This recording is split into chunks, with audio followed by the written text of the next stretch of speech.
Welcome to RPG Book Club, the podcast where we play a little bit of a video game and talk about how it makes us feel. I'm Sam Allman. I'm Bernard. And I'm Trish. And today we'll be playing the final part of Wild Arms V, the Veeth Vanguard, and we'll be beating the whole dang game. But first, how was everyone's week? Well, my internet's being weird, which is why I sound different this episode, because I'm recording from my phone. Mm-hmm.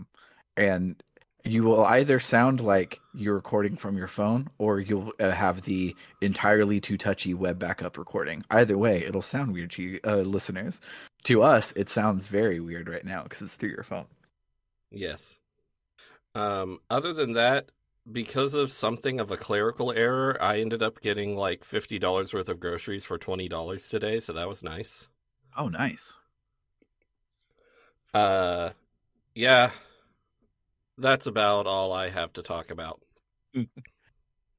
After Bernard mentioned Tick in the Discord, I downloaded Tick, and therefore I beat Wild Arms V, the Veeth Vanguard, on Tuesday night instead of 20 minutes ago. Nice! Yeah. Excellent work! It's great. So Tick, for the people who don't know, is just a to-do list software. It has habit tracking, which is what Bernard mentioned it for, and so that's what I got it for. But then I noticed it also just has a really good. It's a really good reminder slash task list system that doesn't do too much to make it like a game, but also does more than iOS reminders. Basically, all I need from an app is for iOS reminders to not fucking suck, and this app does that, and so it's been real good. I can make things just be, oh hey, I need to do this every day, or I need to do this on Monday, or whatever, and it'll tell me when, with notifications or not notifications. It'll sort things by priority. It's pretty cool, and it seems to be working with my ADHD brain until I forget about it on Monday, and then I never use it again. I am glad you're enjoying it. I tried a number of apps. This was like the only one I liked. I like to have a big widget on my phone home screen for it, which lists out my tasks for the day, and you can set that list to include habits you have scheduled for that day or not if you don't want them listed there. It's nice. Yeah, it's really cool. The other one that people recommend all the time is Habitica, because it's an RPG, except it's stupid and it fucking sucks. And I hate it so bad. If you're a Habitica user, fuck you, stop listening to this podcast. I used a similar thing called Habit RPG for a while, but it sucked. Go to habitica.com and use code BookClub to save 15%. To save all of your money by not getting it. Yes. as the code bounces you off the website. Yes. What about you, Trish? How was your week? Pretty good. So a couple days ago, me and my wife went to Boston to pick up a mutual partner of ours who is currently over for a visit. It's my first time seeing them in person. The visit so far is going really well. Really happy being able to snuggle up with them and everything. It's just going very, very well. I will say less nice was going into Boston to get there. Boston Wife kind of Boston's so on the one hand I had the fun experience of, I'm from the West Coast. I'm from California. And I'm from bits of California where I didn't really grow up with tall buildings. So when we go into Boston, I get a weird, almost vertigo lightheadedness just looking up at how tall everything is. I get that. And then I get told, oh, but Boston's not even a tall city. You should go to New York. And I'm like, no. But also just my wife had a little bit of got extremely stressed out because the driving was horrible. And I don't blame her, because truly I was just constantly, why is the city like this? Why is everyone driving like mad people? That First sucks, time but I remember hearing my father curse was during a road trip where we passed through Boston. it's just Boston. It's that city. But yeah, that happened. I've been reading Gideon the Ninth. I'm like 2/3 of the way through. I'm really enjoying that book. It's a really, really fantastic book. If you haven't picked it up, been doing a lot of writing. But that's basically the main thing. Is just having a partner over and getting to enjoy that. Nice. My week involved edge of my seat tabulating scores to find out who the winners of the best of the rest poll was. This So has been such a wild ride. It so has been insane.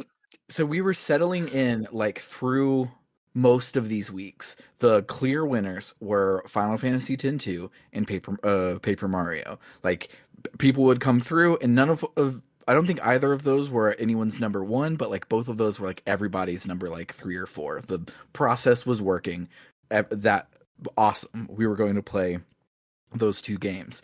But then we this is the most votes we've ever gotten by like almost double uh uh responses. We got 13 responses. We usually get 7. So like literally almost double.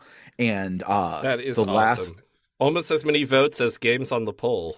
yeah, the this last like 2 weeks, a bunch of people have come out of the woodwork, probably because we told people if you don't want us to play Mario, fuck you, and they're like, no, fuck you, sir.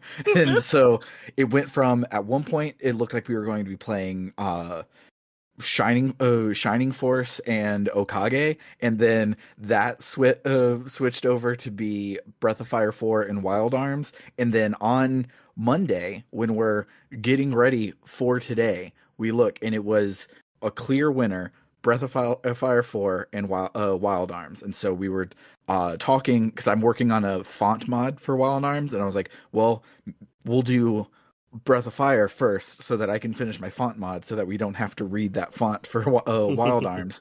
And then out of nowhere, the last 2 days, we got two votes in, and both of them uh were in line with each other. And so now at a fairly runaway victory, we are going to be playing Paper Mario 1 and Paper Mario 2.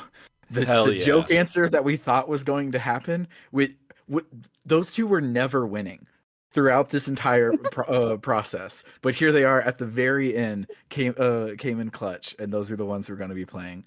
It was a wild ride, and like the data is like crazy by a lot, but there are a couple things that were really, really cool. So Paper Mario and Paper Mario Thousand Year Door was everybody except for 2 people, and it's the same people for both game, who were trying to just tank it. They voted it last place for both of them. The rest of them was in everyone's top 10. So both of these games are the accurately capturing the will of the people. But there's also some weird oddities. Like Okage was winning for a while because it has two 15th places, two 14th places, and a 16th place, and then 4 first places. That's That's wild to me. I mean, So I would have ranked Okage high, but it's wild to me that it got that many first place votes. yeah, it was that one is definitely the most contentious, where almost half the people were like absolutely at the top, and the other half were absolutely at the bottom. Then another cool thing that happened is Shining Force was in everybody's top 10. It's lower top 10s than Paper Mario and Thousand Year Door, but Shining Force ended up getting third. But it looks like it should be a winner because everything's in single digits. But yeah, it's just this data was really cool to get, and really wild to try and keep score like this. If we ever do in 5 more years, we do another one of these, we will probably change and maybe do like a tournament or something so that we can plan more than we literally had an entire plan 4 days ago, and now we're pivoting on that plan 4 days later, which is Also, So cool. Also, if we did that, Sam wouldn't have to deal with me saying, what's going on in the poll? What's going on in the Yeah. poll?" so much because I was asking Sam like every day. Yeah, it was very stressful. Very cool, but very stressful. Um, It is wild to me that we got the result everyone was sort of expecting, but it was such a wild ride to get there, and it ended up being so close, and it all came down to Georgia, and we weren't all expecting Georgia, but it happened. It was wild. oh, uh, yeah, no, it was. I was really settling in, like, okay, I guess we're doing Breath of the Wild 4 and Wild Arms. I mean, sure. I'm I'm very happy with the result. As this person who had Thousand Year Door as one of my auto buy RPGs, and who, of course, by that nature, also adores the original Paper Mario. mhm. I'm obviously so excited with this result, but I also was, just the tiniest bit sad that the initial thing of Paper Mario and Final Fantasy X-2 isn't happening, because God, it would be so funny for that to be the first like post Final Fantasy VII Final Fantasy I finish.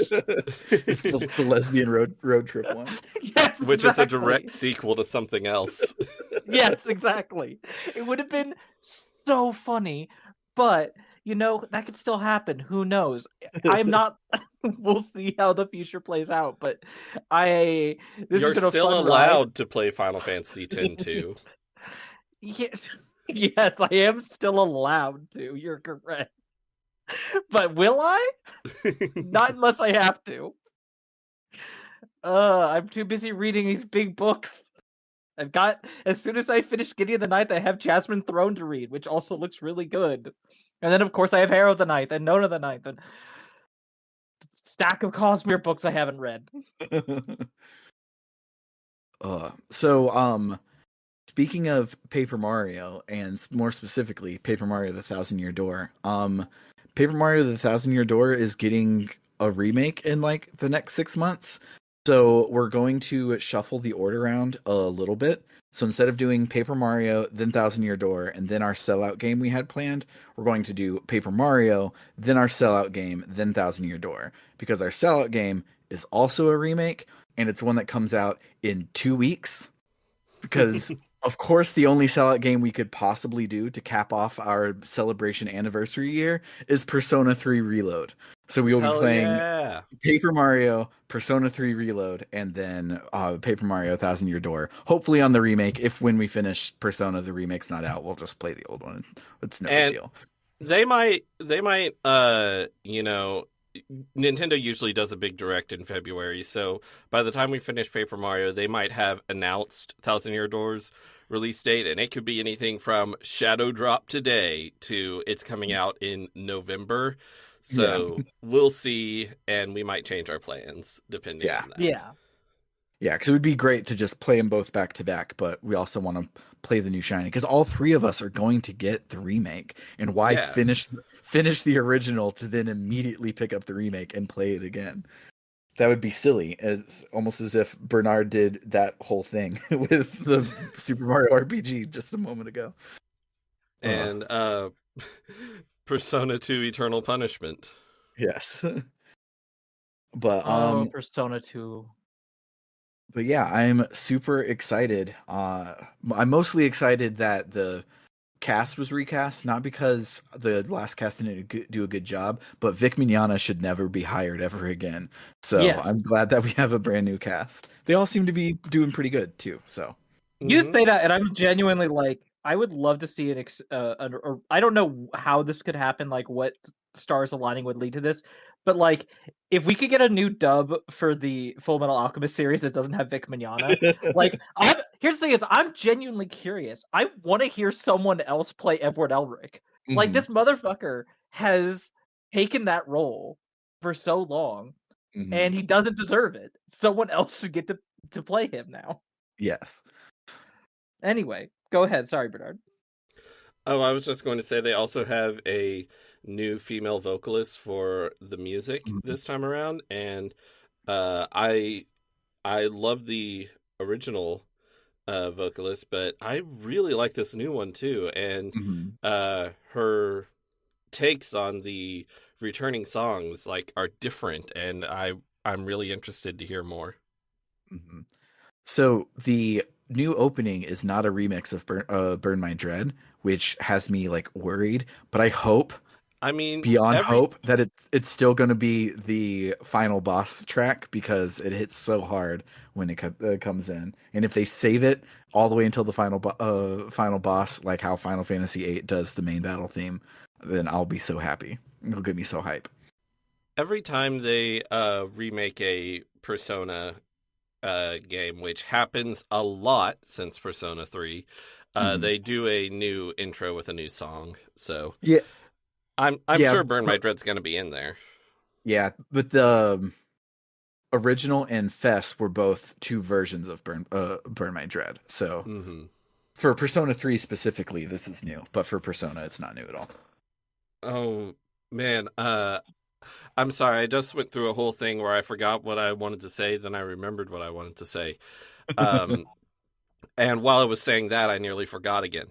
But Persona 5 Royal does this really neat thing with its new battle music where it has a new battle theme, but it also has the old one, and the new one plays when you get a uh, like a special first hit on an enemy. When you get a sneak attack Nice. on them, it plays the new battle theme in battle, and it's so cool. I love it. That, that's so good. But yeah, so we will be starting Paper Mario in 2 weeks because next week is our movie night, and since I get to pick the movie night, I am going to pick the 1996 Doctor Who television movie starring Paul McGann. Thank And you. uh I'm so angry that I'm being forced to watch not only a Doctor Who thing, but a Doctor Who thing that's not starring Christopher Eccleston or maybe David Tennant. mhm. Nope. Paul McGann, one of my favorite actors to ever play the Doctor, if not my Yeah, favorite. I'm yeah, sure he's great. yeah. He's really good, and knowing the type of shit you like, I think you'll really like this one. So we'll we'll see. But yeah, that's all happening next week. What's happening this week is we're going to beat a solidly B plus video game. So let's listen to some B music and then plus. talk about it.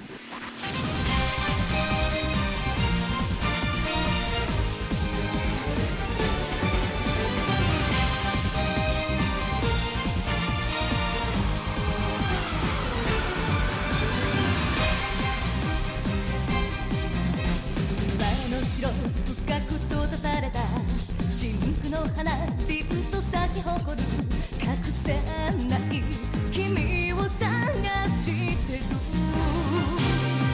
錆びついた傷跡は確かな When we last left our heroes, they had discussed their feelings and then just hung out, which was really cool. And then they also broke a whole bunch of TF towers, and now they have to do the last one.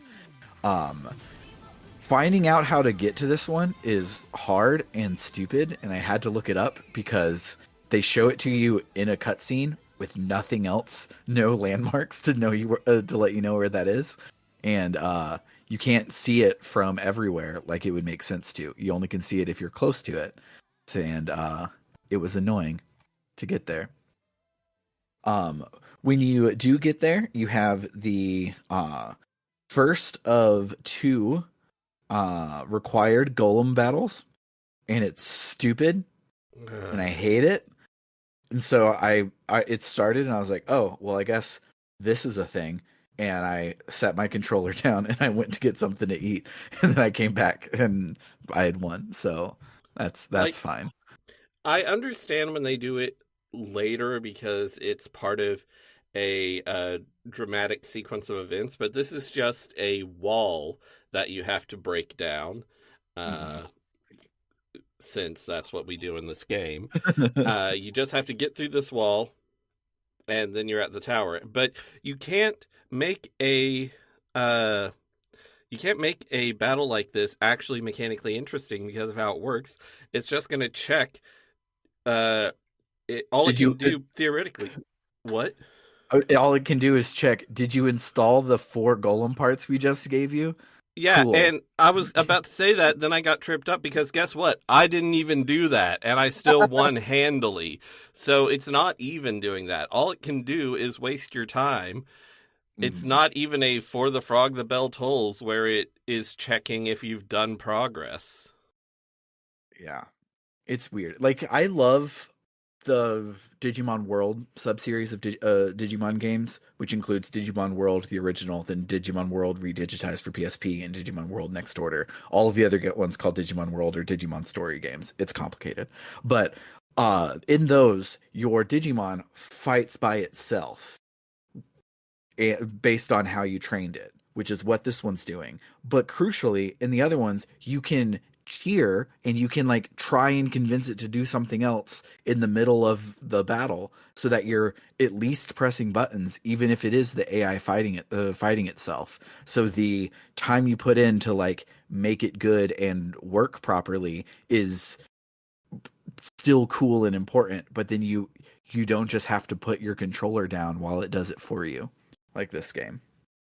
It's stupid.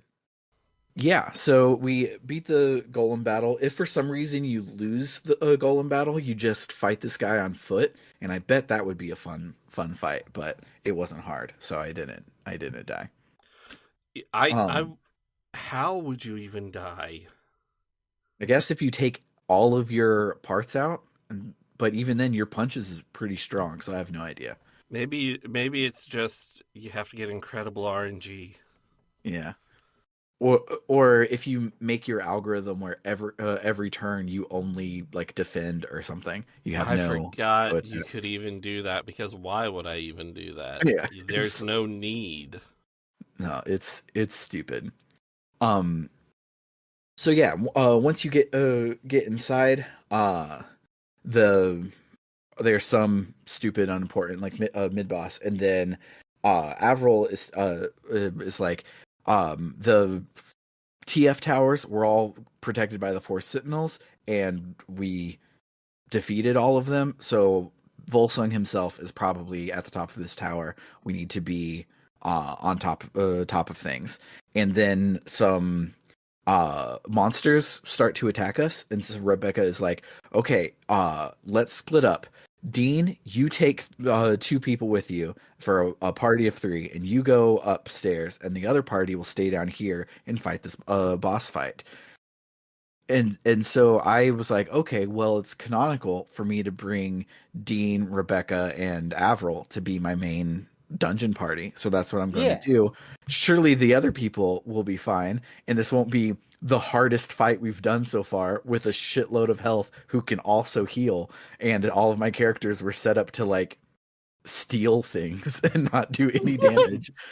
Like literally Chuck just had my you don't lose HP when you die, and you don't lose gil when you leave, when you run. He like the two of his slots were completely wasted. He was absolute trash. It was so hard. And by hard I mean tedious, because it just took Yes. like 20-25 minutes, and I was playing on like 3x speed up. So on my PS2 this would have taken me like a good 2 or 3 days.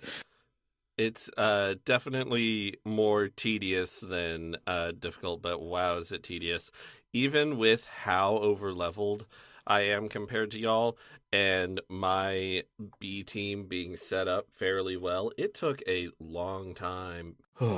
So then we get to do this whole dungeon, and this dungeon's shtick is a bunch of poem puzzles, which in theory are pretty cool, except translating a poem to be both a poem and a puzzle solution from Japanese to English is really, really difficult.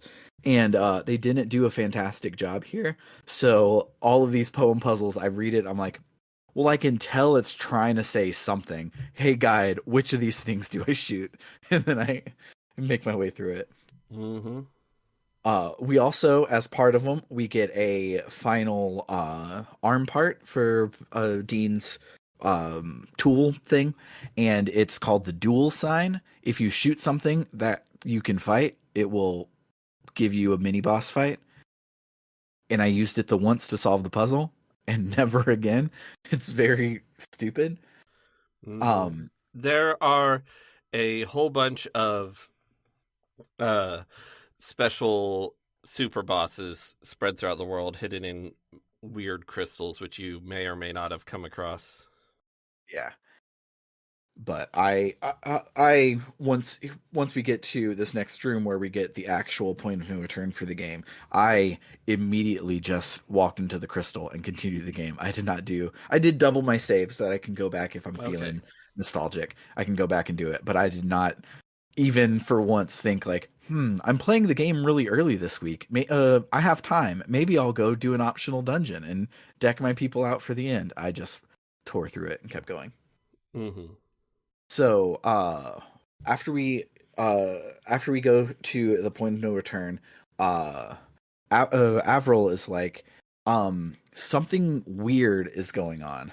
We went to all of the other towers, and the four sentinels were there. They were Volsung's top lieutenants, and we creamed them all pretty easy. So it feels like he must have deliberately like sicked us on them to get rid of them because he doesn't need them. And Chuck is like, Chuck is like, if he didn't have any other use for them, like what the fuck's going on? And the party doesn't really know. We make our way to the top of the tower, and then we see Volsung there, and I forget what the lead up part of it is, but as part of it, Volsung is like, I didn't need my lieutenants. I've always lived alone. It would take far too long to accomplish my goals on my own, so I was using these people to do what I want, but now I have what I want. I don't need them. I also don't need the TF system. So I just am going to destroy Filgaia. And they're like, destroy all of Filgaia, like even the Varuni too. And he's like, yeah, I want everything to die. I want the wall between the Varuni and humans to crumble, and to do that, I'm going to blow up the planet. So cool, awesome. And Volsung is like, so you see, Dean, we're actually friends. Our desires are the same. We both want the wall destroyed and to create a world of equality. So you should come be my friend. And Dean is like, friend? I'm no friend of yours. Our goals are completely different. I don't want to see everybody die. I just saw how hard the Varuni are trying to survive, and I want to help them too. I don't want to kill them. I'm nothing like you. And then we have our first Volsung boss fight. He's cool. He interacts with the mechanics in a way that like not a lot of them do. Like the mechanics are really solid and systemic, and so basically all every other bosses needed to do is have a weird shaped thing and then have like either a burst attack or a line attack or something, and so you have to get out of the way, use the right things, etc. But Volsung can throw his sword at people, and when he throws the sword at people, it's an insta kill, the kind of insta kill that Persephone has, where it doesn't count as an insta kill, so it will actually kill them. And then his sword, it stays in that hex where the person died, and so then you can block him off from being able to reach his sword, and then he's weaker afterwards, and it's really cool. And also, he might throw his sword on a lay point you were using. Mm-hmm. And then that's an interesting complication. Yes. After we defeat him, he glitches out and starts repeating the same phrase over and over again. And turns out that he was a clone, a fake Volsung. And then Volsung opens like 97 FaceTime calls to talk to the party. And he's like, cool, you got up to the TF tower, awesome, you turned it off, good job. I don't give a shit about the TF system because I can do this. And then he activates all the security golems, like the ones we saw in Lila Bell, and tells them to just start fucking killing everybody. And so they're rampaging, tearing through Lila Bell. So we get teleported there with the magic of a camera cut. And then in Lila Bell, we have to the excuse me, the golems are attacking. We get their attention, lead them out of the city so that we can fight them.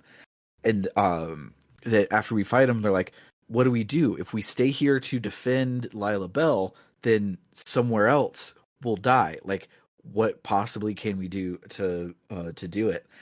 And so Dean is like, "Well, damn it, I want to help everybody out, but there's no way that we can get to every town at the same time." And Avril is like, "Dean, don't give up. I know you'll find a way through this crisis. You've left footsteps across Filgaia. There will be others who will follow in them."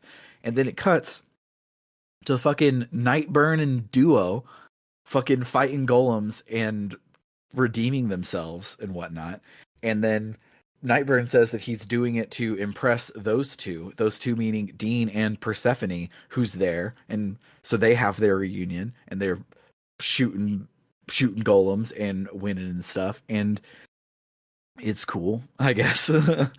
Granted, it's not much of one, but didn't I tell you Duo would be a face by the end of this? Yes. Oh, you did? Yeah, and I love Duo. I wish we would have spent more time with Duo than with Faradun. I agree.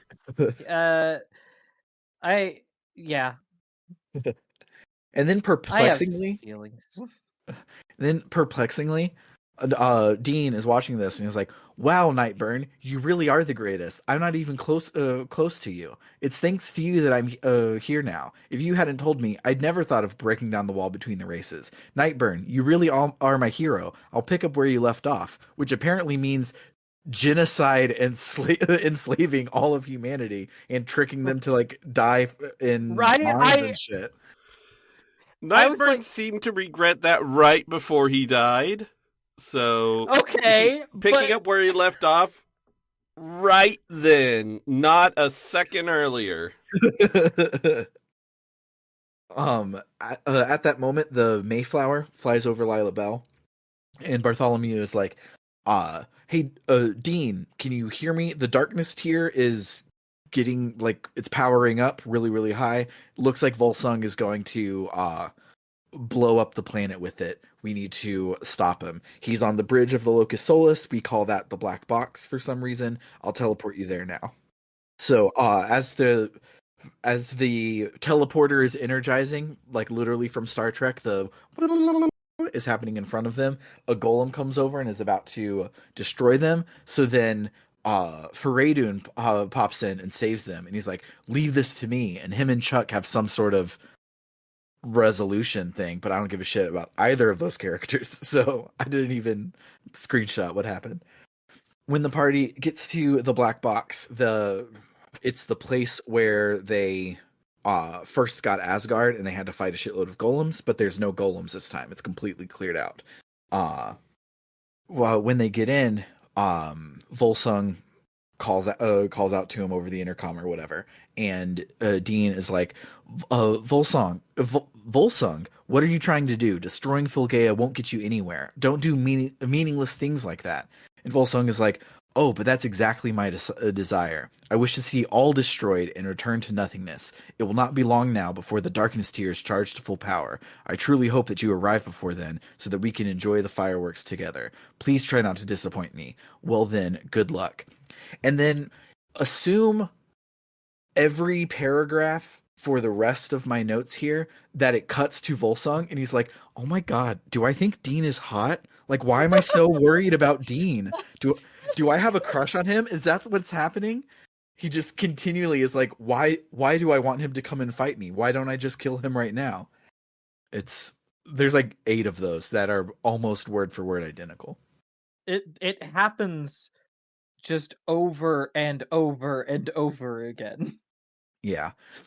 This dungeon is real big and it's real cool. It has a whole bunch of puzzles, some that we've seen before, some that we haven't seen before, one that's super frustrating, another one that's frustratingly like there's one that's frustrating because it's just badly designed. And there's another one that's frustrating in the exact way that Xenogears is frustrating, where they make you do platforming, but they don't turn off the random battles for you. It's annoying. But there's also, for the first time, mobs on the map. There are little doofuses flying around, and you can shoot them to not get in a battle with them. But halfway through, they go invisible. So if you don't put on the do the detector to make them show up, you can't shoot them down.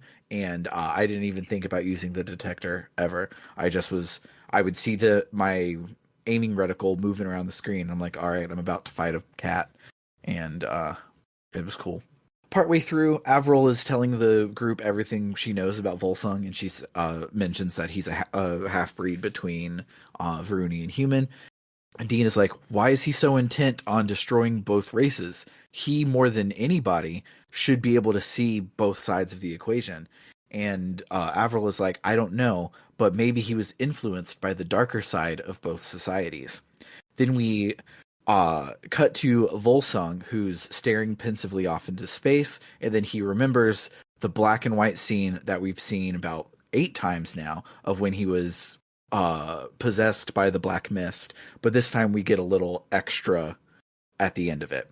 So after he gets it and he's like, what's this overwhelming power inside of me? The ominous voice says, this is the power that I have given you. I am the souls of those who attempted to destroy the wall between the Varuni and the human races.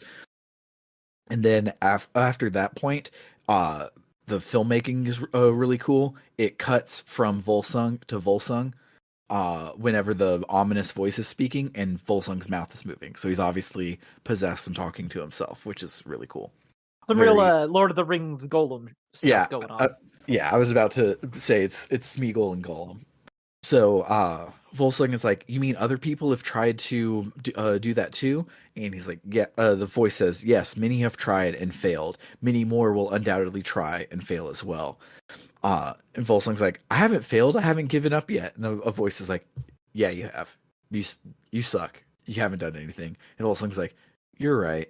The ominous voice is like, you need to do a different approach to be able to eliminate the wall.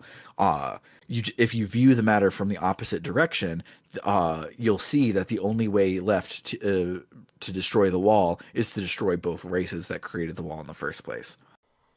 So I know we should save this kind of thought for memorable moments, final discussion, or something. But so you said at this point the Black Mist has revealed what it is. That implies that there is a reveal of what it is.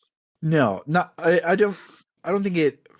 I don't remember saying that it revealed what it is. It says we got more. It reveals itself. The UI reveals what it is later because it gives itself a name later, but no characters ever comment on it. By which I mean revealed that it's the souls of people who tried to tear down the wall. You said that. Yes. I forgot that it even got a name in the UI. Anyway, I think it's a really weird idea, and I'm not even saying this is politically despicable, even though it probably is. I just think it's a really weird idea that, like, if you fight the implication here, assuming this thing is telling the truth, and we have no reason to think it's not telling the truth, so we can't assume that it's not telling the truth just to make things make sense, because that's not how storytelling works. Shut up, there's no peer at the end of being there. What was I even talking about? Hatred, so you fight for change. You fight for change. Positive change. You don't see it in your lifetime. You become part of a massive hatred that tries to destroy the world. I don't see the through line between you're fighting to do good, you aren't able to see that change in your lifetime, to you become a demon. Yeah, that doesn't seem good. No. It doesn't seem good, and in general, I am continually frustrated by the way that this game created a very interesting scenario for exploring like caste systems, settler colonialism, all these ideas, and then just like completely fumbled it. Yeah. 'Cause you know what would have been really cool and interesting? If Volsung wasn't possessed by an evil demon and he just like was disillusioned with everything because of how everybody treated him, and then you would have a through line of like, oh hey, like maybe we should be nicer to people so that and take care of the people who are being persecuted so that they don't want to kill us later. But no, it's okay. He was possessed by a JRPG nothingness. Well, and the thing is, I think the possession is a problem because it is just a there's the hatred of the people has become an abstract force and has possessed him. But I don't know what you propose to be that much better, because I feel like part of the issue when you dig into what this game is doing politically is just where are the characters who are buying into this system and are perpetuating it for their own gain, because it kind of feels like there aren't any. Yeah. Like we get like a couple nameless Bruni, but all the Sentinels, with the exception of the guy who doesn't actually care about oppression, he just likes killing people. The Mhm. other three are all some variant of, oh well, they're actually pretty good. They're just trying to fix a broken system from the inside. And then the dude in charge, Volsung, was a guy trying to fix things, and then like you said, possessed by hatred slash, disillusioned by how difficult it was, and so decided, fuck it, I'll just go evil with it and try to destroy everything. And it just creates an issue of like, those aren't the kinds of people who end up at the top of No. this sort of power structure. The people end up at the top are the kind of people who were born into this privilege and perpetuate it because it makes them richer and more, it gets them everything they want, Mhm. or at least they Even think it does. even if they wanted a bunch of face turns, instead of Kartikeya being the Joker, he could just be a rich Varuni that wants it to happen because he likes his life, and he's like, oh, I want to step on humans because they suck and I Yeah. don't suck. Like if Kartikeya was something like that, like it would at least acknowledge that portion of it, but it's not acknowledged at all in the whole game. No, it is not. Instead, And Kartikeya is the Joker. Yep. instead he's a Joker. Like the most boring version of the Joker too. Yes. But don't worry, I have more to say, but we'll have to get there in the notes first. Yes. So, after the flashback, Volsung is like, I swore that day to abandon both races to destruction, and yet, why do I beckon them here? Could I be placing hope in them? No, I lead them here only to reaffirm my own existence. Their destruction by my hand will be ample proof that my path is the correct one. It's no more than that. Baka. Um, so then we have this really long, really stupid clock puzzle. Mhm. Uh, The clock puzzle. Everyone loves so clock puzzles. so there's a clock, and you can move the hands of the clock to various places, but there's no hints anywhere. So you just have to know to ignore it and to go somewhere else to find a hint.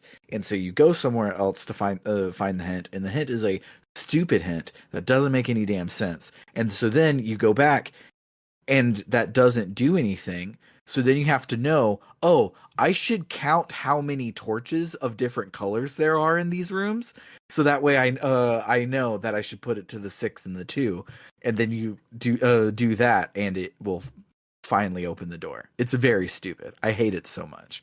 And the whole time you have final boss gauntlet level of encounter rate. So you're getting an encounter every 12 steps, and you have to walk through like 900 rooms to solve it. It's stupid. And at one part of it, you walk into a room and there's literally nothing you can do in the room unless you think to look up at the ceiling for the first time in the whole game to be able to shoot something to make a ladder fall down.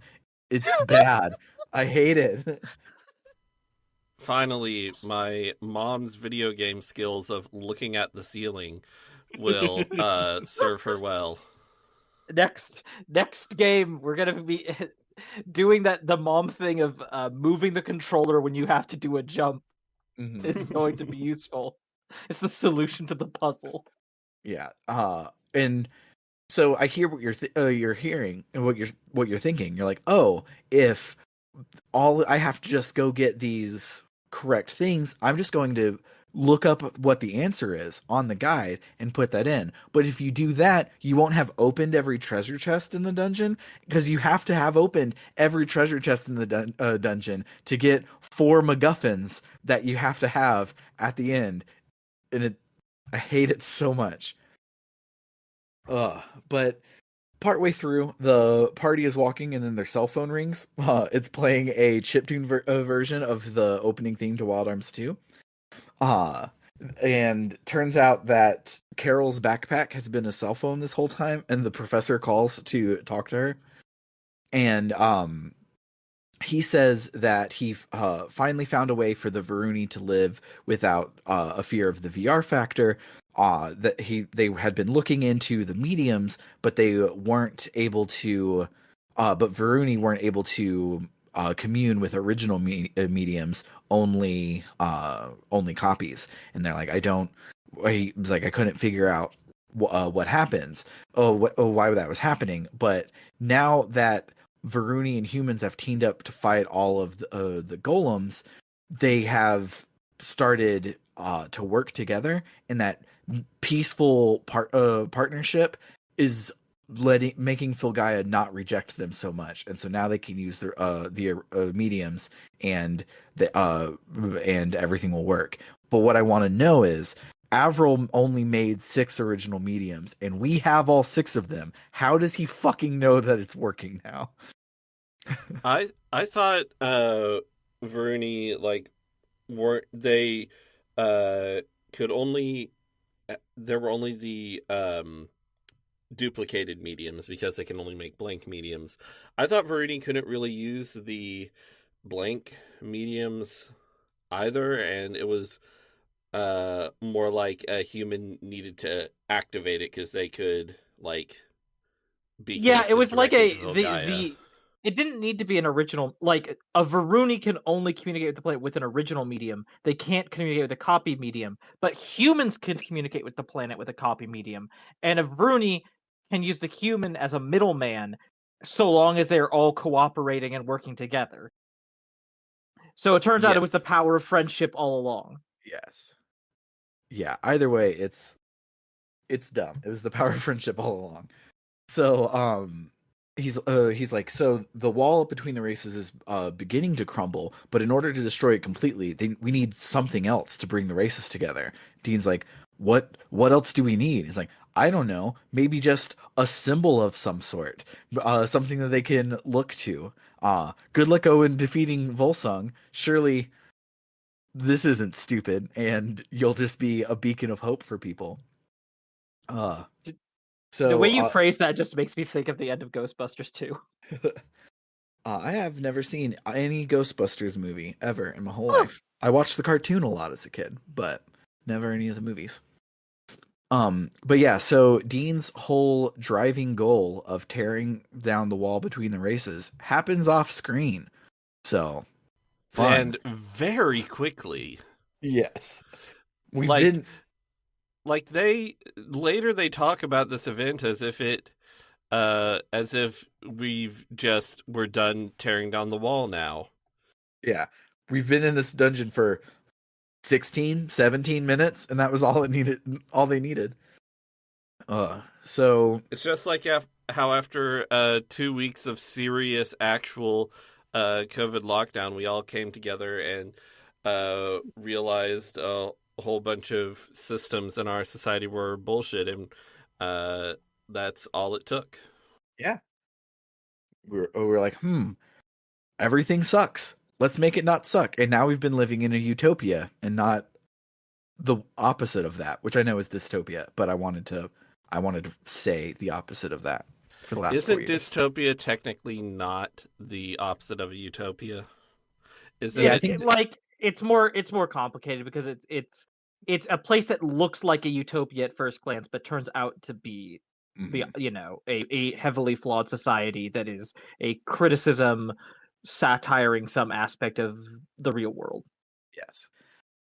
So the final puzzle of the dungeon is cool in theory, but frustrating because this is an RPG. It is not a platformer, and you don't have micro adjustments like you do in a good platformer. But you have to shoot a switch to turn on like floating platforms, and then go through the floating platforms until they'll stop halfway, but you can shoot another crystal, jump over to those, and make your way through, and you have to do that like 3 or 4 times. And it's pretty cool, and I would have loved it in a place that had a walking speed and not just a running speed, because you're trying to just move a little bit and you run straight off and have to do it all over again, and it's dumb. Yes. Don't put platforming in your RPGs unless you're going to make it good. So yeah, we finished that one, and then we have a big door that has room for 4 crystals in it, and luckily for us, we have gone through and done every single chest, so we have all 4 crystals. We put I'm them pretty through. sure they're not actually in chests. They're just tiny little glinting spots, which is not something we've been trained to look for. I think maybe one was in a chest. I vaguely am remembering one in a chest, but I know the last one is just a glinting spot on the floor. So yeah, it's extra dumb. After we go through that door, we have a really big, really long, dramatic spiral staircase. And then at the top, there is a door. And when you investigate the door, it says, an incredibly powerful and evil aura emanates from beyond the door. It seems that Volsung waits ahead. Are you prepared to face him? And so then it's a secondary point of no return. And it's like, I want to save my game, or I want to prepare, or enter and face the final wall. And it's good. The idea of this being the final wall is dumb for reasons we've discussed and will probably continue to discuss, but I was still like, oh man, that's cool.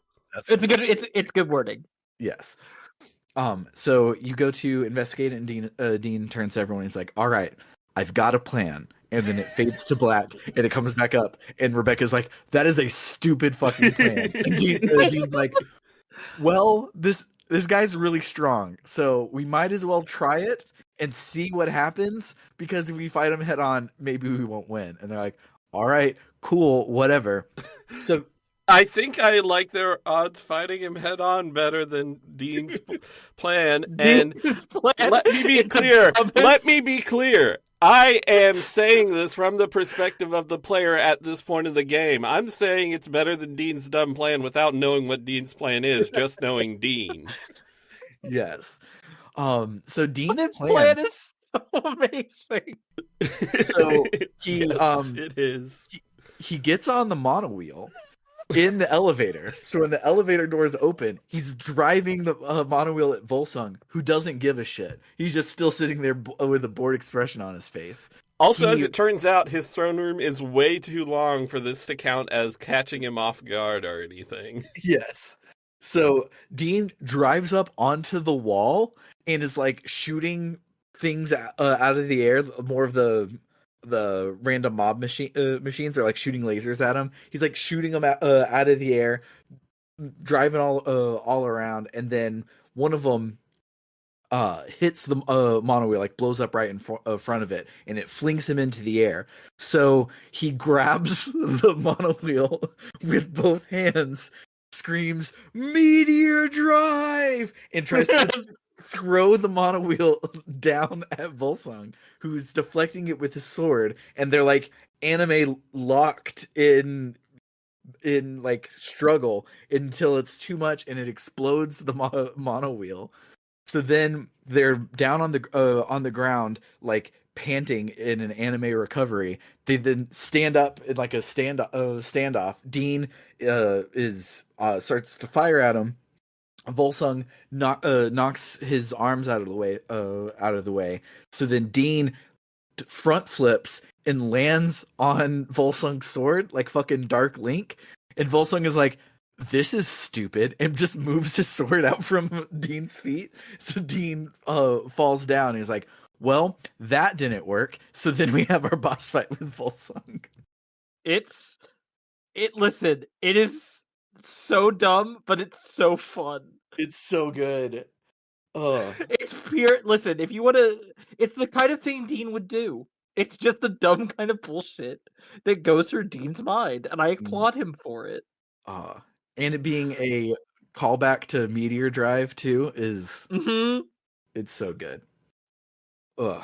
So yeah, we have our boss fight with Volsung. He's stronger than before, but still easy. And he has two mooks with him who are also easy. He goes down easily enough. But of course, this is a JRPG, so that was not even his final form. He's like, uh, how could I, with this vast, unrivaled power, fail before such insignificant creatures? But isn't this what I've been yearning for? At last, an opportunity for an end to this has appeared. How delightful it is to face an unknown future. Come, let us dance to the music of chaos. And he summons his own Gundam that he can hop inside the chest of, and it's his golem called Jotunheim that has the darkness tier like inside of it, so it can blow things up. So it flies off, and we run off after him, and the place explodes for some reason. And then Jotunheim is just like standing inside of the explosion because it's cool. I will say, I got distracted because I sent y'all a gif of the guy from RRR hitting people with a motorcycle with the caption Meteor Drive, and then I just got to thinking about RRR because it's the best movie ever made. So I got a little distracted, but you already said that, oh my god, I forgot what I was even going to say. What were you saying? Yes. So Volsung is in his golem, and his golem is really cool, and he's a cool guy that doesn't look at explosions. And when he's doing that, Avril is like, "This shouldn't be happening. Is this outside the loop?" And okay, like, now I'm just going to think about that instead of whatever it was I was thinking about before. So there's no way I'm remembering now what I was thinking about before I started talking about RRR. I'm so frustrated with myself. It's okay. If you think of it, just cut me off. Rebecca always is like, do. What do you mean outside the loop? What are you talking about, Avril? And Avril's like, But if I can get to Jotunheim, I have a chance to disable it. And Dean's like, you can't. Are you crazy? You can't get any closer. And Avril's like, you need to let me go, Dean. And Dean is like, no, I'll never let you go. I promise to protect you, and that's what I'll do. But Dean doesn't have to protect her because she has a giant robot protector, and Asgard flies down to save the day. As Asgard lands to fight Jotunheim, you can see Dean's bolt that he has like glowing within Asgard, and it's stupid, and I hate and I love it so much. It's stupid, and then it goes, oh wait, you're telling me it's time for us to do an Asgard final boss fight? Yeah. Thankfully, we're supposed to lose it. If you're insane, you can win it, but it takes like 8 minutes for the AI to beat itself. So please just lose this fight. After we lose the fight, there's a kick-ass robot fight cutscene. So Asgard is getting his ass kicked because he just lost the boss fight, and Jotunheim is like punching him right in the face. But then as he's doing that, Asgard's eyes light up, and then the missing arm from the beginning of the game just comes out of the ground. We're on Locust Solus, so this flew from Filgaia up through the sky to pierce through the spaceship to punch Jotunheim in his fucking face, and it's so fucking cool. Then above the battlefield, Bartholomew is like, all right, we're going to send the package down, blah, blah, blah, blah, blah. I'm a captain, and I'm saying military-sounding stuff. And he shoots this big capsule down towards Asgard.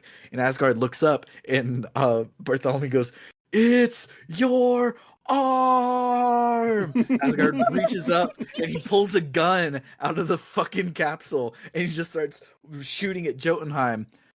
who has his own guns that he hadn't been using. So he pulls them out and just fires a laser right through Asgard's head.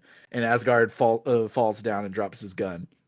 And so Jotunheim is walking over to our party, but Asgard isn't done yet, and he just punches right through fucking Jotunheim's chest, just a big ol' fist sticking out of his belly, and it's fucking cool.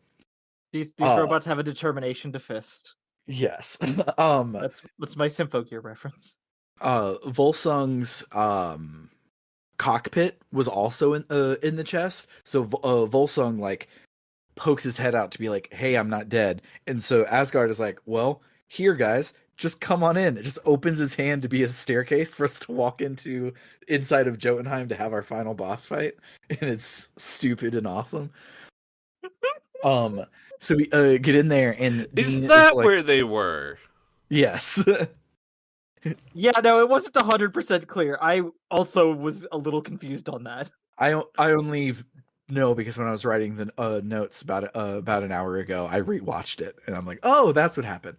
So when Adine gets in there, he's like, "Are you Volsung?" And Volsung's like, "I am, and I am not. I am the spirits of those who tried and failed to destroy the wall between the Varunian humans.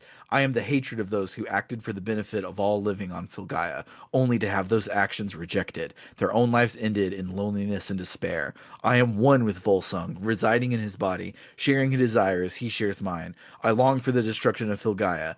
You who would protect it are my enemies, and I shall be your doom. Prepare yourselves." And then he turns into fucking Ansem.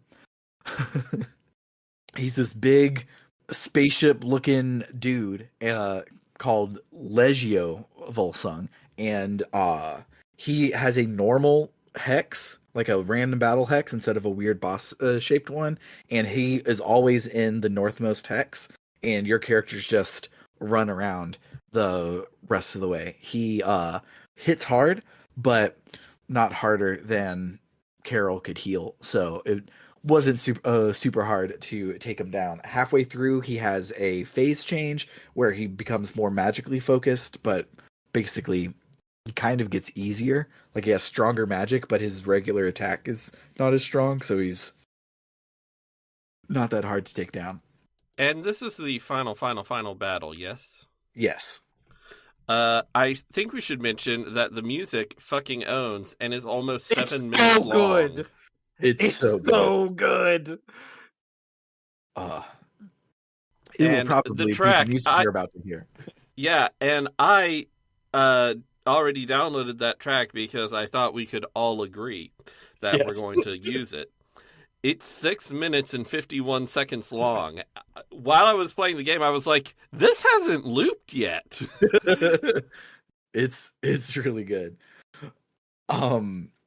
So yeah, after we defeat Volsung, he's like, "How could I be defeated?" And Dean is like, "Well, it's because there's two critical differences between us. One, I've got companions, aka friends, and the other is that I never give up." He goes, "Volsung, there's one more thing I want to tell you. If you hadn't been there, if you hadn't become an obstacle, a clear target for me to aim for, I don't know if I could have broken the wall down. It's certainly thanks to the golems you set loose that humans and Varuni are united now. If you hadn't been around, even I don't know how things would have turned out." Volsung is like, "You mean you were able to destroy the wall because of me?" And Dean's like, "Yeah, thanks to you, I succeeded. In fact, I bet you would have done it yourself if you had a clear goal to aim for." My head is in my hands. This bit. Hey, I'd like to thank Ron DeSantis for being such a horrible person that it makes being progressive easier? Question mark. Yeah. What? Just a moment. I gotta look up the reference so that I can make sure I get the wording exactly right. Oh shit! It's taking so long to load because my internet's being weird. Gonna be worth it. Gonna be so worth it when I make this really obvious reference. Okay, I believe you. Issuing correction on a previous post of mine regarding the terror group the Varuni Sentinels. You do not, under any circumstances, gotta hand it to them.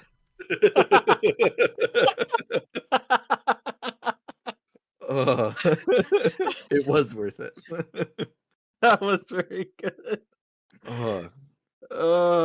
So yeah, Volsung says, "Thank you, Dean. Your words are a comfort to me. I've spent far too long tormented by conflicting feelings. At last, the time has come for me to be freed from that torment. Thank you. You've truly won." So the party gets teleported back outside of the final TF tower, and for some reason there's a shitload of people there.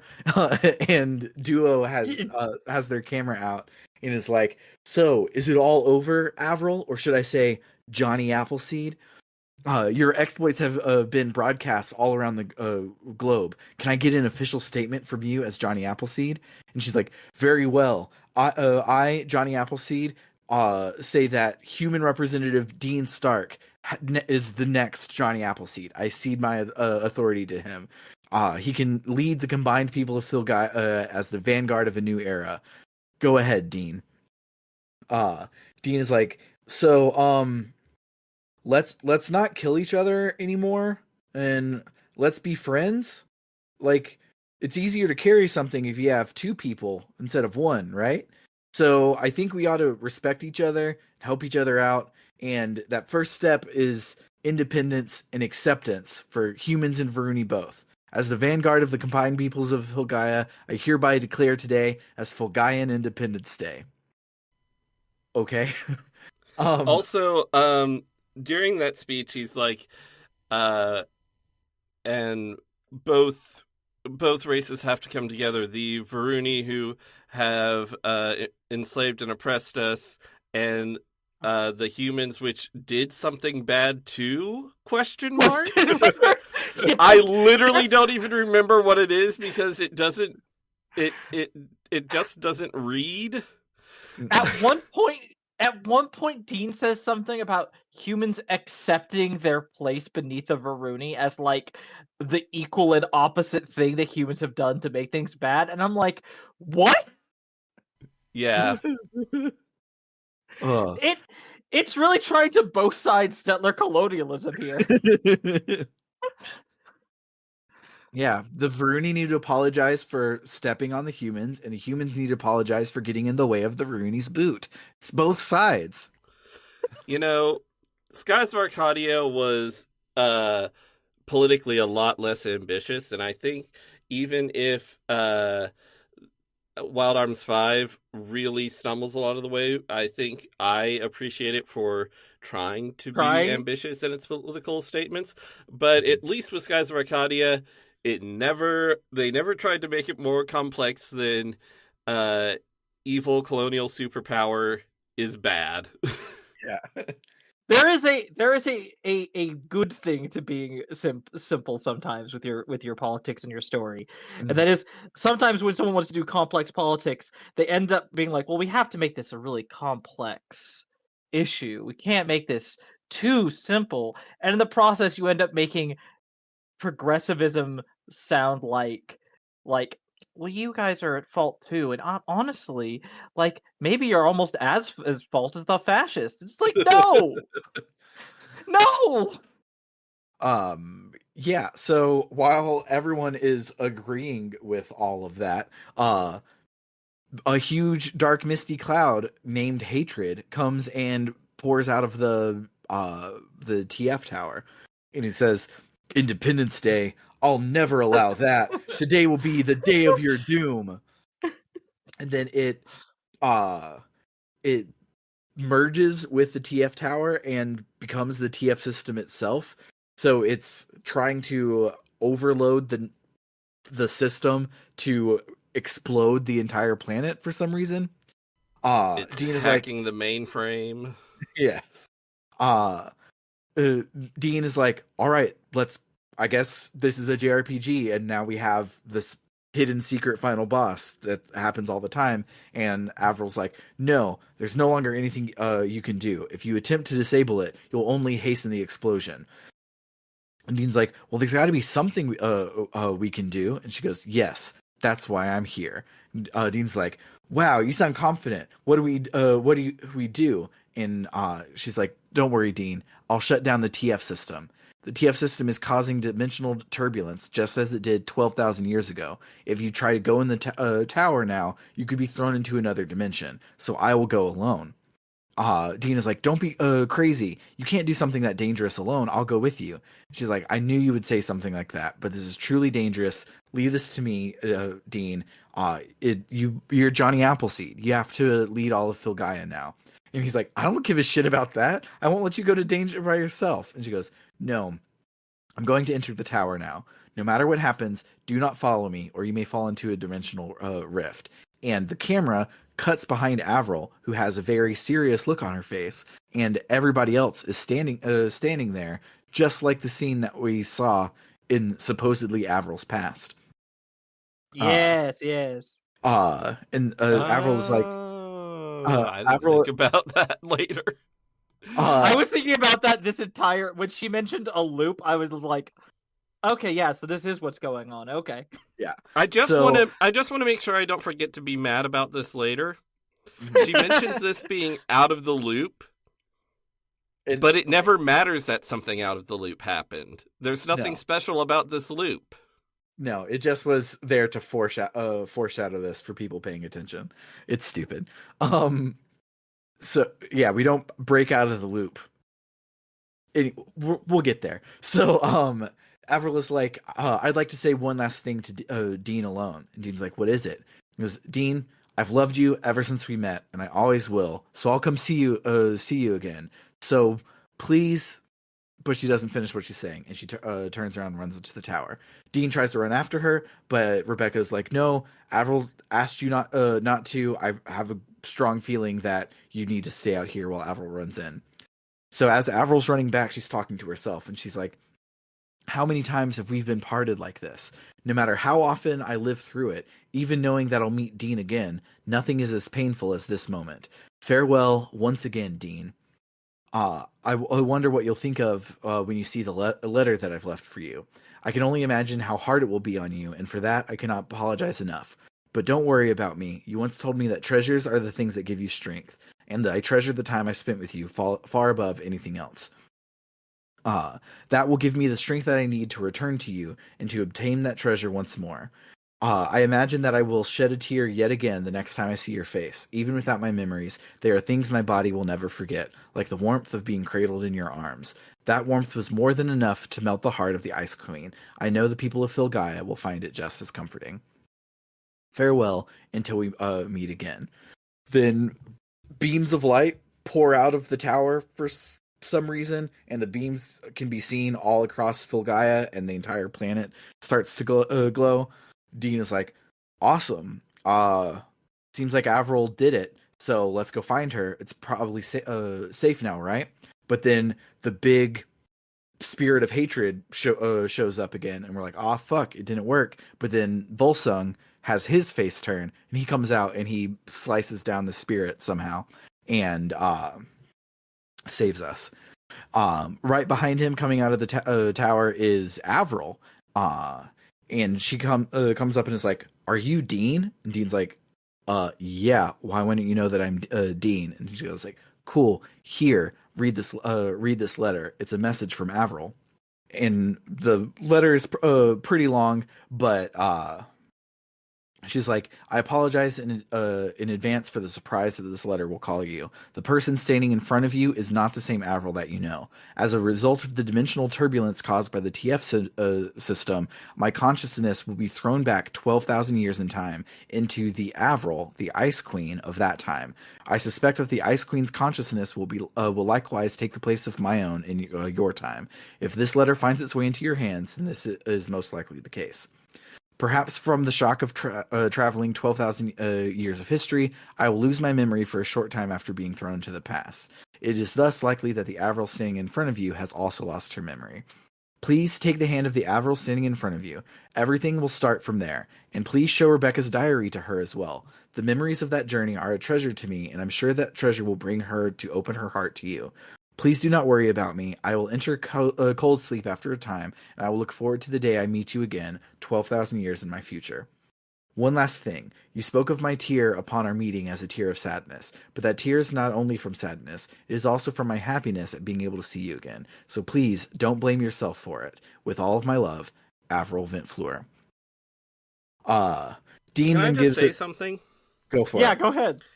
I think Avril should have added something onto that letter, because I'm just saying they're in this crazy new world where things are going to be unstable and there's a power vacuum, and now Dean's responsible for a returned 12,000-year-old charismatic dictator.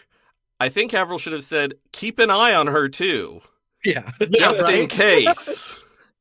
Yeah, it vaguely mentions like, oh, you could go and do her mind palace too to destroy the Ice Queen, but like, But I no. don't think that would work without having built up the. But I think by its own logic, she would have to have built up the new personality and everything from knowing Yeah. Dean and having her heart melted first. But yeah, I just feel like she's kind of dangerous to have around. Yeah. So But- just keep an eye on her. Yeah. My brain's just going like, should we talk about this now or save this for later? I have Like, this is lots the of whole thing. lots of things to say, and we only have a little bit left. So Okay, let's go finish a little let's- bit left, and then we can. yeah. So then Dean has another long speech where he blames the victims and asks everybody to join together because Filgaia is still weak and in danger, but if we all join together, we can fix it. We then go back to the mountain outside of Capo Bronco, where Dean and Rebecca are chilling and talking, and then the Ice Queen comes up and is like, "Oh, I thought that you would be here. After reading Rebecca's diary, I know this place is important to you, so I wanted to come up and talk to you." Dean is like, "Hey, Avril, in that letter, the other Avril said that she was looking forward to meeting me again. She wasn't making that up, was she?" And she's like, "Well, I can't give you a straight no, but I'd say it's about 85% honest. I think her ideal would have been to stay with you and build a new Filgaia. But if she did, she would have disappeared. It would be a time paradox." My words, not theirs. They explain it in 7 or 8 text boxes. I think they do use the frame. They use the exact phrase "time paradox" at some point. Oh, she does. I was skimming over the paragraph and I didn't see it. But, so after Rebecca then says, "I wonder where Volsung has gone off to. Ever since it all ended, he said he was going off on a journey to find himself again, and nobody knows where he's gone. I sure hope he's not planning to destroy the world again, but I guess we don't have to worry about that anymore."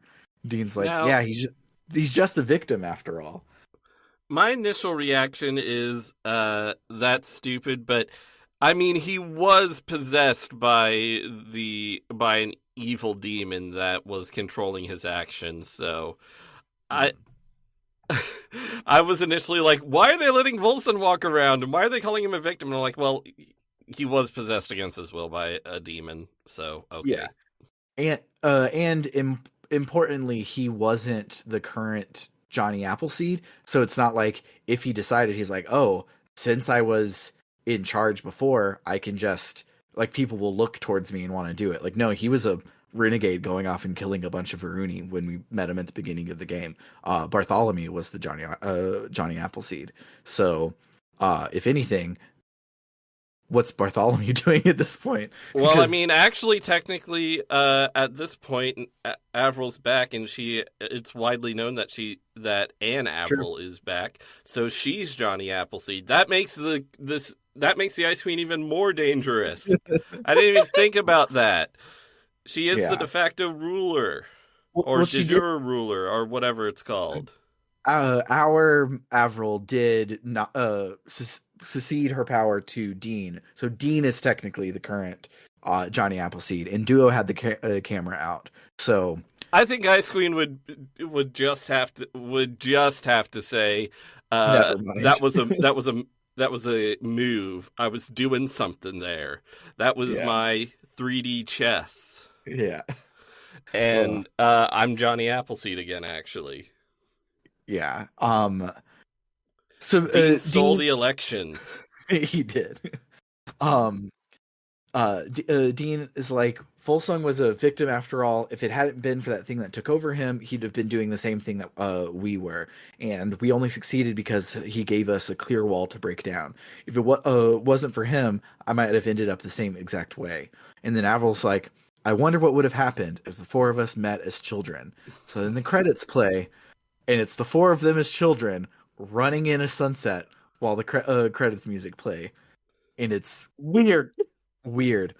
It's like it's not as though childhood has been a recurring theme, or like what could have been different if the past had been different is much of a recurring theme. So it's weird that they go hard on the meeting as children thing.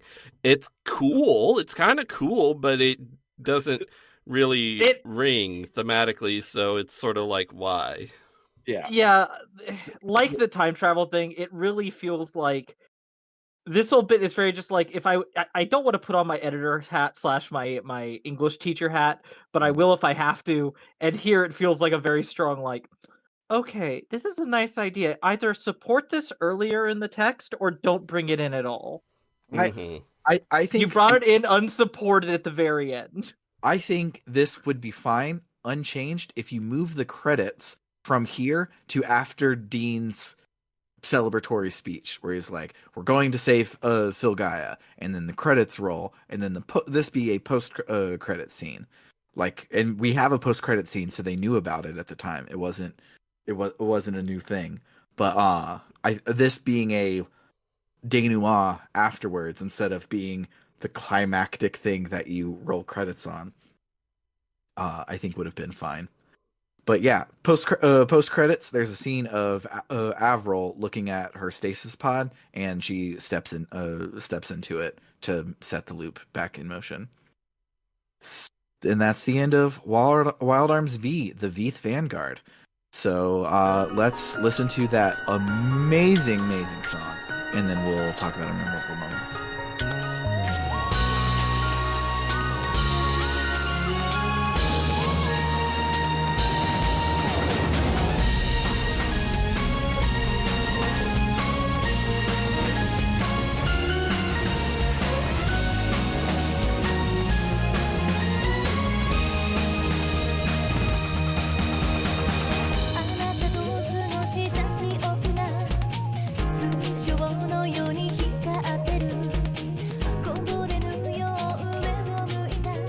So yeah, I didn't. Before she said the word loop, I did not see the twist coming at all, and I think it's really cool. I was expecting Dean to be the reincarnation of an ancient hero, because that's usually I made a joke about that. Happens.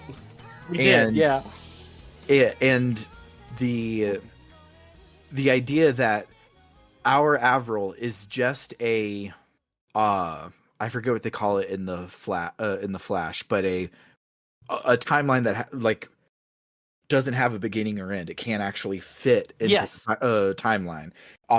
She's just a byproduct of some timey-wimey shit, and she is stuck in her own time loop. She's in a Groundhog Day. The rest of us are not in a Groundhog Day.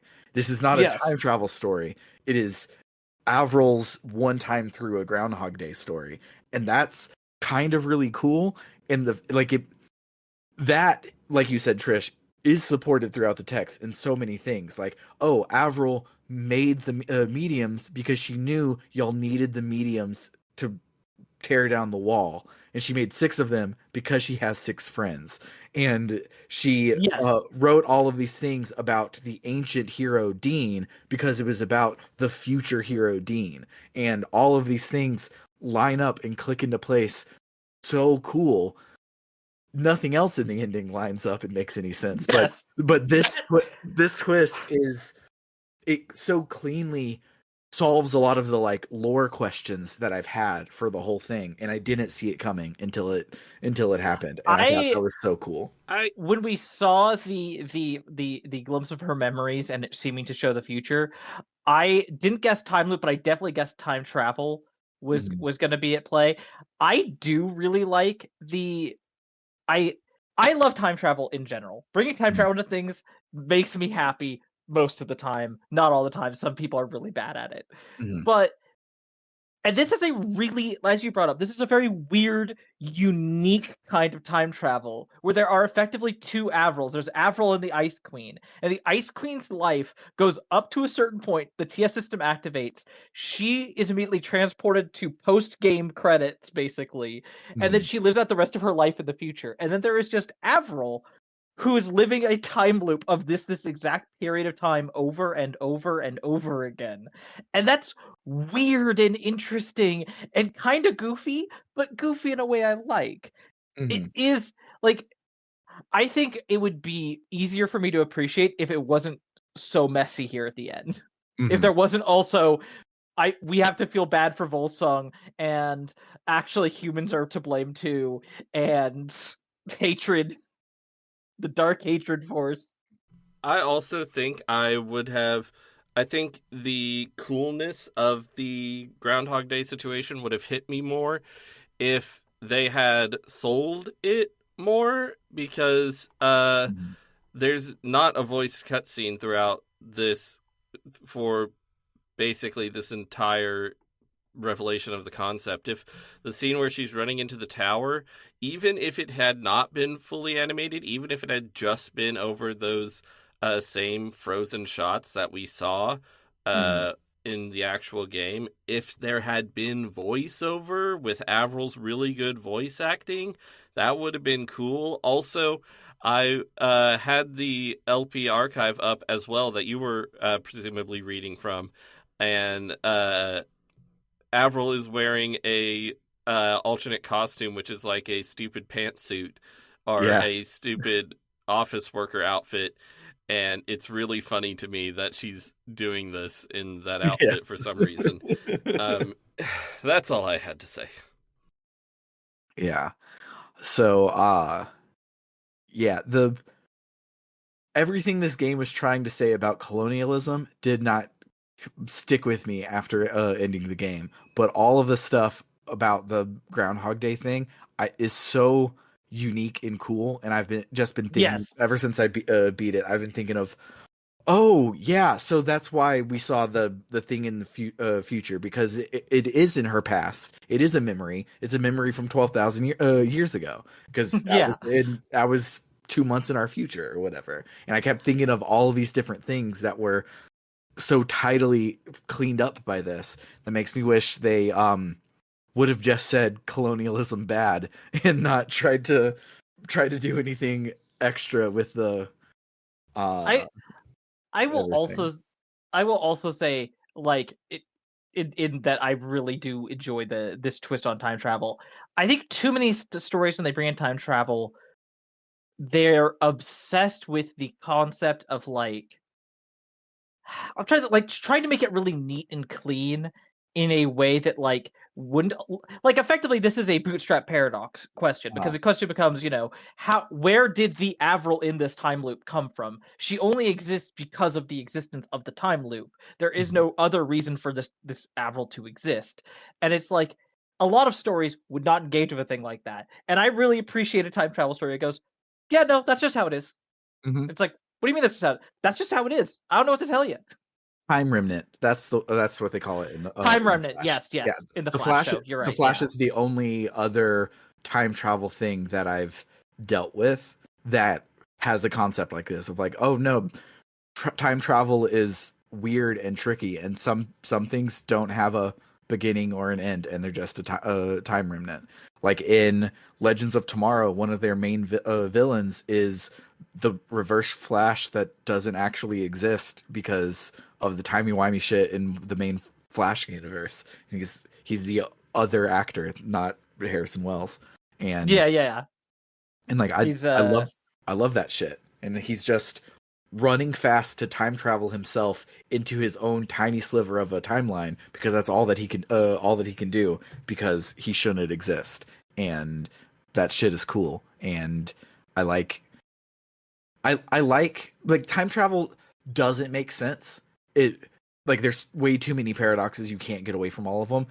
So I love things that just lean into that and be like, yeah, Yes. it's not gonna fucking make sense. We're not gonna try and do a hard sci-fi about time travel. We're gonna just do something cool, and you can understand the concept, and that's it. That's fine, and I love that. Agreed. So yeah, what about the politics for this fucking game? It's bad. Oh dear. Not good. There's a point where it crosses a threshold where I go, I wish you hadn't tried. Yeah. Again, I think the thing that's sticking with me a lot, especially from this ending, is how many stories will want to do a thing that touches on politics and will be like, okay, well, clearly we have to have the sympathetic villain with understandable motives. And it's like, no, you don't. You don't, though. Because 9 times out of 10, that leads to you creating an activist villain. Yep. And that's not what we fucking need.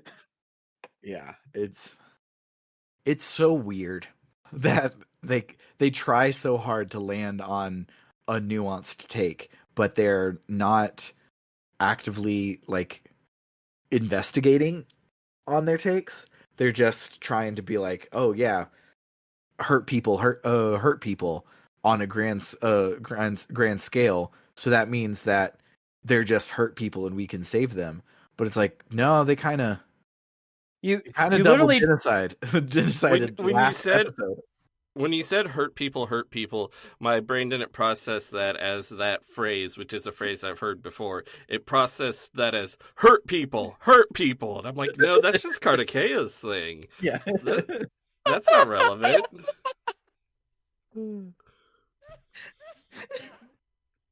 I just remembered, I had half a weed gummy before this. That's why I'm like this episode. I just remembered that. That's why you sound so weird. What if your computer isn't even lagging a second? You're lagging a second? Oh no! My own time travel adventure. I'm laughing so much over just imagining Oh that my gosh. hurt people. Have y'all played the second whatever, the sequel to 999 9 doors 9 No, I hours have 9 not. fucks to give? There is a do y'all want me to spoil it? It's a bad game. I don't give it. I could not care less about that franchise if I'm being entirely honest. Okay, they're bad games. I've played the first two. Neither of them is actually very good. But this is amazing. I'm trying to remember the exact details, but there is essentially a plot twist where the weird facility that they're on is on the moon. Okay. And you might think, wouldn't they have noticed the gravity? No, because they're on drugs that alter their perception of time. And that's why they haven't noticed the gravity's different. That's a really dog rump of Professor Layton ass answer. It's amazing. That's Literally. Can I spoil a Professor Layton game now? Yes. Yes. That is literally Professor Layton, the Diabolical Box, where it turns out none of the people you saw the entire game were real. They've just been hallucinating the entire game, and all just been having the same hallucinations of the same people saying the same things. like that makes any sense at all. So it's just, it was a dream on a mass scale? That's amazing. Effectively. Listen, I love Professor Layton. Professor Layton Diabolical Box is, in my opinion, of the ones I've played, the worst Professor Layton game. And the only thing that really saves it is there is a bit where Professor Layton gets into a sword fight. However, the hallucinatory revelation does take some of the fun out of that when it turns out he was having a sword fight with a guy who was like 90 years old. and he just didn't know because the dude appeared to be young because of the hallucination gas. Oh.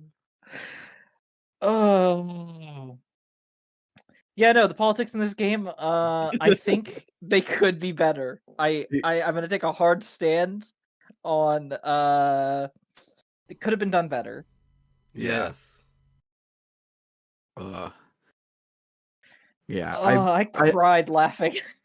I do agree with Bernard said it earlier, and he definitely said it in the Discord, that it doesn't stick its landing, but it took a jump, and most games don't even try. And so this being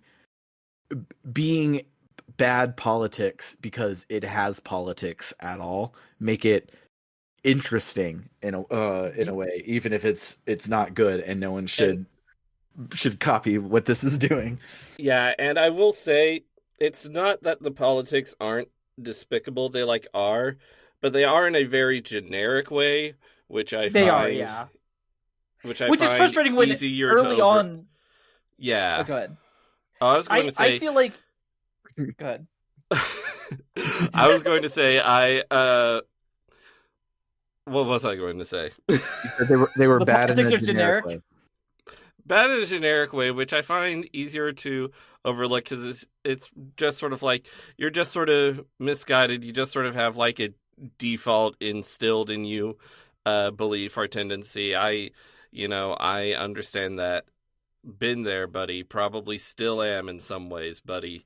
But that makes it easier to overlook it than if it was something inventively fucked up. But yeah, I had another point that I was going to make after introducing it with that, but that's lost to the gummy. Yeah. Okay. Well, I will. In that case, I will just bring up what I was going to say, which is I agree that the politics are extremely generic, and that makes. I agree with in a way that like it does make it easier to forgive. It's not noteworthily bad, but they're generic politics after setting up a incredibly like on the nose settler colonialism parallel.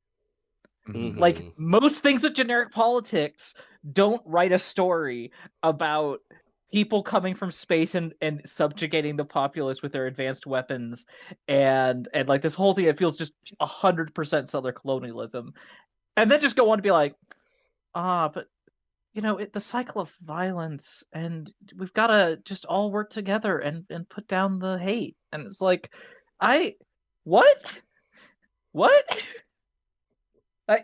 This doesn't track. Yeah.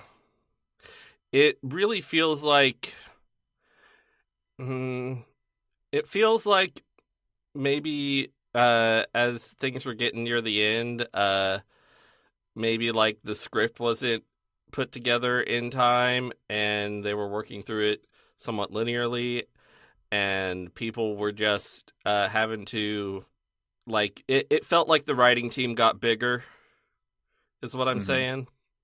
And things got less tight, looser, you might say, as well, if you were inclined to say it in a more normal way.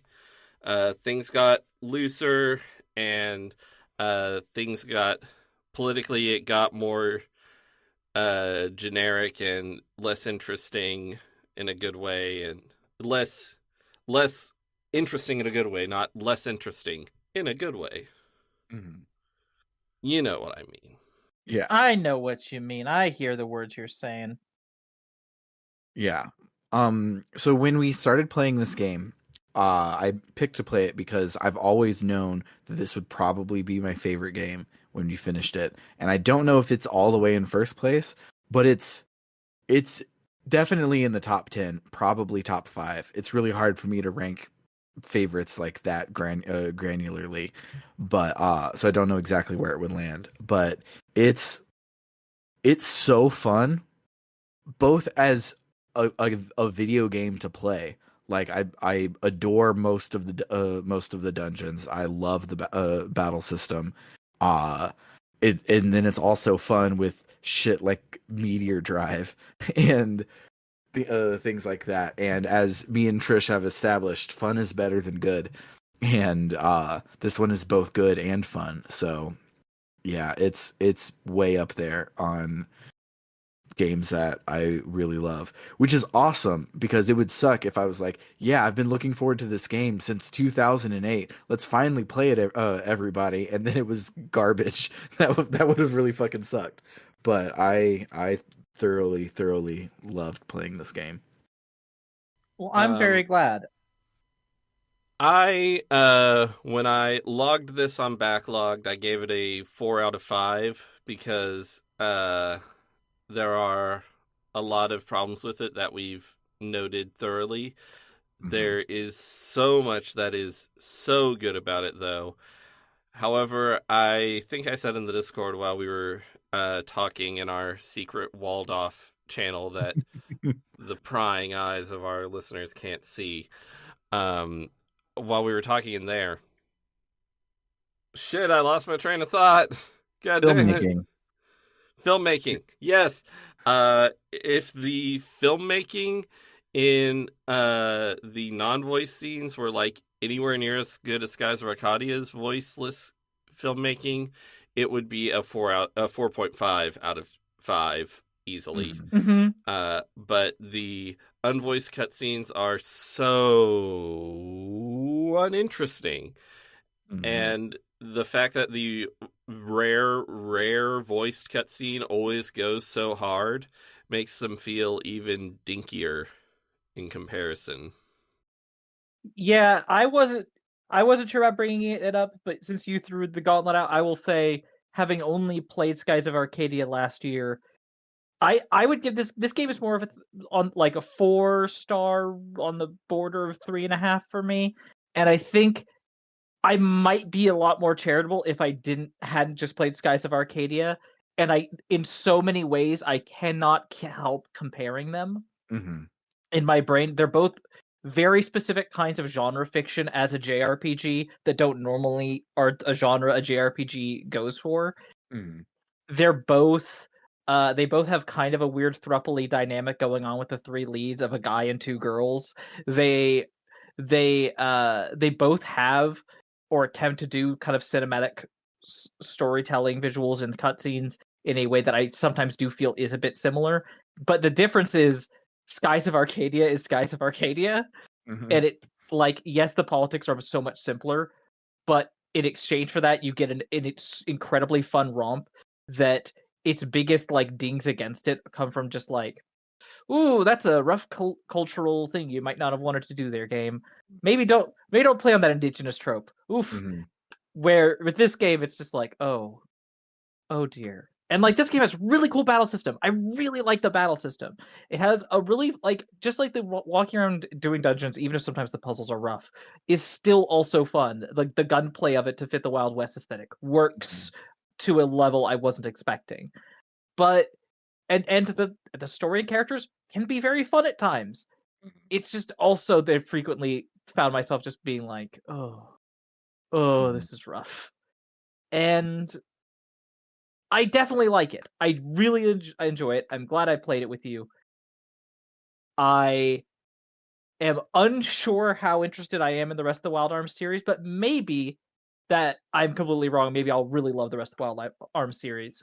I don't know how much of an anomaly this is. This one is a huge anomaly. None of the other ones go for anything. All the other ones are, hey, there's a big bad guy and he wants to blow up the world. Should we stop him? And they're like, probably. And that's the plot of the first 3 Wild Arms games. Okay, then. Well, yeah.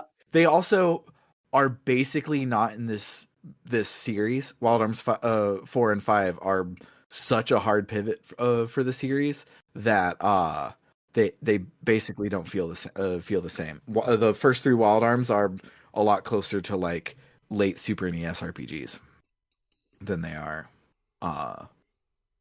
this. But yeah, that's just kind of my thoughts on the game. Also, soundtrack is great. Oh yes. Oh, the soundtrack is so good. The soundtrack might be the best thing about this entire game. It's up there. The only track in the game that I really hated that I had to hear a whole bunch of time was "Even a Dog Wouldn't Eat This," which is just like the some hijinks are happening. Mhm. Something you've seen in a million animes is happening. Music. A character's gonna fall on another character, and they're gonna be embarrassed. Oh no. um but yeah, other than I got sort of a mixed first impression from the soundtrack because as I recall that track was heavily featured in the first episode. Mhm. But yeah. Yeah.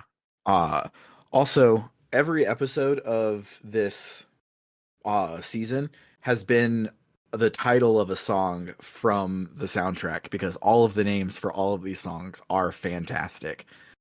And they're all super long and super cool. Like only because it's important does it easily break. Or uh I won't lose because I don't want to lose. I'll never lose because I don't want to lose is the name Yeah. of the track. It's so cool. One day you'll forget the hopes and dreams. Mm. Understanding the vastness of the world and still ... God, these are so good. Or It's really Kardakea battle. good. Or what it says Yes, on the tin. they're not all like this. Most of them. Mhm. But yeah, I could probably talk about this game forever. I will probably think about this game forever, and I will probably play Wild Arms 4 just so I can play more games with this battle system. And then get real sad because there probably won't ever be a Wild Arms 6, even though it's right there for Sony. They should just do it. I Just mean, make who more. doesn't love some cowboy fiction? Right? Just And just partner with Rockstar Games and put the Hex battle system in Red Dead Redemption 2. yeah, let's do that. But on a slightly real note along those lines, like since Square Enix has suddenly brought back the B-list game that has been missing for the past 10 years, and they've routinely put out a bunch over the past like year and a half or so. Not Sony should, marketed them at all, but they put them out. yeah, and they weren't that expensive to make, and so I feel they weren't heavily marketing them to save on a marketing budget because they didn't need to sell that much. Is what I'm hoping, and I hope that this was a success for Square because I want Sony to then pull a 1998 and be like, hey, we should copy Square Enix's homework, and instead of making Legend of Dragoon, they make Wild Arms 6. They could also like remake or make a spiritual successor to Legend of Dragoon. I'd be down with that as well. But yeah, weirdly, apparently, my video game obsessions are abandoned Sony computer entertainment RPGs. I mean, you don't have to if your obsession was just abandoned Sony Computer Entertainment properties, you'd still have a lot to work with. Mm-hmm. Yeah. They've accumulated quite a few. Yeah. Yes. It's a shame that Japan Studio didn't survive long enough for the return of the B video game, because they were really good at it. Mm-hmm. I believe most of the key Japan Studio people ended up at Team Asobi, but they haven't done a million things yet. So No. whereas Japan Studio had done a million things, so I knew I loved them. Yeah. Astrobot is really, really good. So I'm hoping that whatever they do next is really, really good. And as good as both Astrobot games are, I hope it's not an Astrobot game. Yeah. They're really good and all, but I don't want them to just be the Astrobot people. You'd think they would have made an Astrobot game for the PlayStation VR 2 when that came out. Yeah. Or at least ported the old one to it, since none of the games are compatible. Yeah. Which is bullshit, but then you read about how the PlayStation VR 1 worked, and you're like, okay, it's not bullshit. And also, wow, it doesn't sound like the PlayStation VR 1 worked that well. Yeah. But anywho, on that depressing ass note that Japan Studio is dead, let's wrap up this episode. So if you like what you heard, you can head on over to www.rpgbook.club, where any and all donations will help us cover the cost of running the show and making it better and better. If you set up a recurring monthly donation, you'll also get some additional benefits. If you donate $1 or more a month, you'll get access to our bonus feed, where this week we are entering the second half of Tales of Destiny Director's Cut. And Bernard, I haven't played it yet. You have played it. Do things happen in this next episode? Do they continue to happen? Do you want a spoiler? Yes. The first two things that happen, the Eye of Adamoni gets stolen and we get on a boat. God damn it. So yeah, we're gonna continue chasing the Eye of Adamoni across Things everything. do happen. Things actually the heck happen, but at the beginning of that playtime, I was like, "Are you fucking kidding me?" Oh, but yeah, come and check us out. This game is a nothing burger, but it's been pleasant and the episodes have been fun. So come and hang out with us there. You also will get access to our polls to decide what game we play next on the main feed, which we just wrapped up a poll, and so we'll be playing Paper Mario, and then Persona 3 Reload, and then Paper Mario Thousand Year Door as our next 3 games. If you donate $5 or more a month, we'll also shout your name at the end of every episode, just like this. Shoutouts to Cerebral Wind, It's Clear Time, Frosthair, Dragon Slayer 19, Floris, Kaldron, Freddy Rodriguez, Aaron524, and JFro Prime. And then finally, if you love us so much you want to donate $20 or more a month, you also get to make me say a sentence of your choosing, to plug something, or just to make me say something. Shoutouts to El Tantavi, who wants you to check out critical-distance.com, an aggregator for games criticism and journalism. Shoutouts to Vimk, who wants you to play Legend of Legaia for the PS1. It's cool. It also has a headstrong main character with blue hair, so it's basically Wild Arms 5. So just keep the train rolling. Play some Legend of Legaia. I would. I will say I would play Legend of Legaia. I would start it up, but I just know in the future, probably the near future, I'm going to be pushing for us to put it in one of our blocks. And so there'd be a good chance I'd end up playing it then. But that probably won't be for a while anyway. We got a Persona and 2 Papers Mario before we can even think about that. Papers Mario. Papers Mario. Our last Persona season was like 11, 12 episodes long, and that was back when we were young and stupid and played 8 hours of game a week instead of 4 hours a game. So yeah, we might be at this one for a hot minute. But also shout outs to Carr, who is a dentist, so he's not plugging a website, but rather your own mouth, and he says to brush your teeth twice a day, most importantly the time right before you go to bed. For RPG Book Club, I have been Sam Allman. I'm Bernard, and since Sam used the word nothing burger, I got to thinking about the word nothing burger, and I have a philosophical question for you. Does a nothing burger have beef? No. And I'm Trish. But then it's not a burger. It's not identifiable as a burger, so shouldn't it just be a bun with beef and nothing else on it? Isn't that just what we're saying? None burger, left beef? Yes. Yes. Toodaloo, folks. Bye. I promise to not have a drug next week. No, always be on drugs.